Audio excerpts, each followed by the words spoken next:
como que as guerras que têm acontecido no mundo, os conflitos geopolíticos, econômicos, com barreiras que estão sendo levantadas, em especial pelos Estados Unidos, estão trazendo impacto.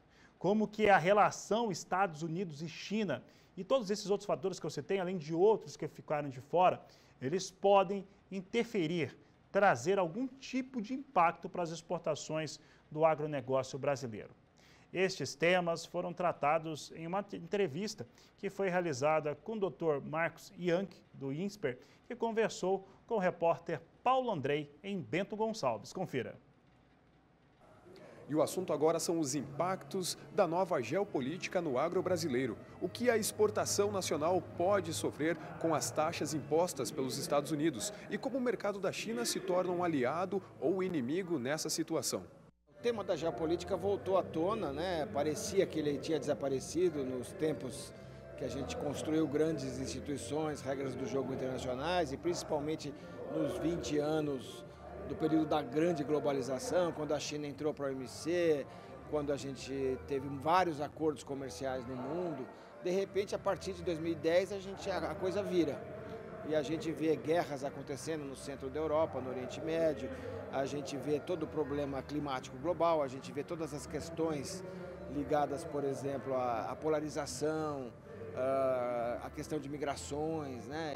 Migrações transfronteiriças lá nos países e, finalmente, o problema das tarifas. O Trump usa a tarifa como um instrumento de dissuasão, de pressão, né? Veja sobre o Brasil, por exemplo, ele coloca outras agendas que não tem nada a ver com tarifa, o ex-presidente, o Supremo Tribunal Federal, a China, a relação nossa com a China, mas ele ataca em cima das tarifas. Então, aí você tem dois impactos, um impacto mais imediato nos produtos que a gente exporta para os Estados Unidos, que não é o caso do suíno, mas é o caso do bovino, da carne bovina, e é também o caso lá do café, é o caso lá do pescado, né? Quer dizer, então a gente tem vários setores que são impactados diretamente pela perda de mercado após a imposição dessas tarifas, mas a gente também tem que observar, e esse é o ponto mais importante, o que os Estados Unidos está negociando com países que são grandes mercados nossos. Por exemplo, o que vai sair da negociação Estados Unidos-China?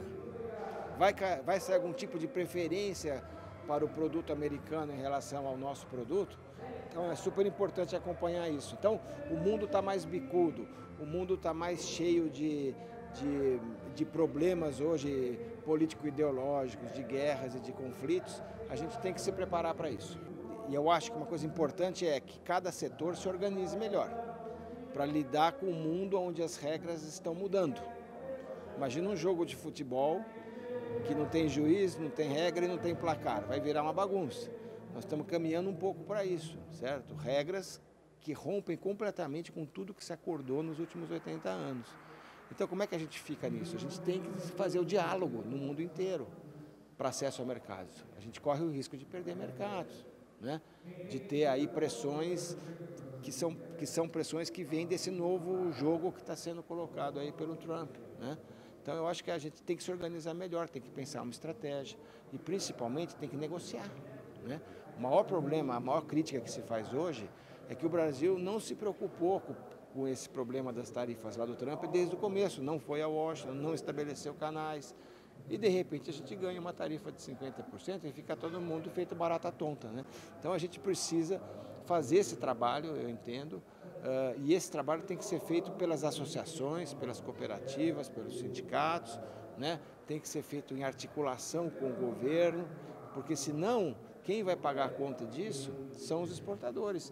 E dentro do agro, e principalmente o agro, porque o agro é 50% da exportação do país, 165 bilhões de dólares, né? Estados Unidos é um mercado de 12 bilhões de dólares para o agro, é 7% do que a gente exporta. Mas os outros 93% também correm riscos, porque estão havendo outros acordos que estão sendo feitos pelos Estados Unidos e podem estar sendo feitos entre eles. Essa semana tivemos um encontro importantíssimo aí, em termos geopolíticos, que foi a Índia, a China e a Rússia ali, né, participando daquela organização de Xangai, e tudo isso pode ter muito impacto no que vai acontecer lá na frente. Então, geopolítica está na tona hoje, né, e não vai sair tão cedo, né? Nós vamos ainda falar muito de geopolítica nos próximos tempos. O produtor está interessado, mas aonde que isso impacta ele? Na gestão de riscos, certo? O tema gestão de riscos passa a ser muito mais importante. Porque, em geral, o produtor pensa muito no crescimento, né?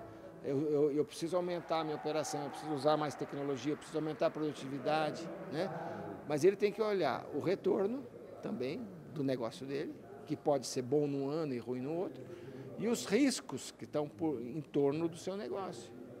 O risco, por exemplo, no caso lá da suinocultura, lá do preço do milho, o risco de doenças, o risco dos mercados da nossa exportação, o risco da competição com as outras carnes aqui dentro, né? Então, tem uma série de riscos importantes, inclusive riscos de gestão, riscos também na parte de comercialização. Hoje é muito difícil acertar na comercialização, então o risco da comercialização agrícola hoje é muito grande. Então, eu acho que esse conjunto de riscos hoje, de gestão de riscos, é a coisa mais importante sob a ótica do produtor. De Bento Gonçalves, no Rio Grande do Sul, Paulo Andrei.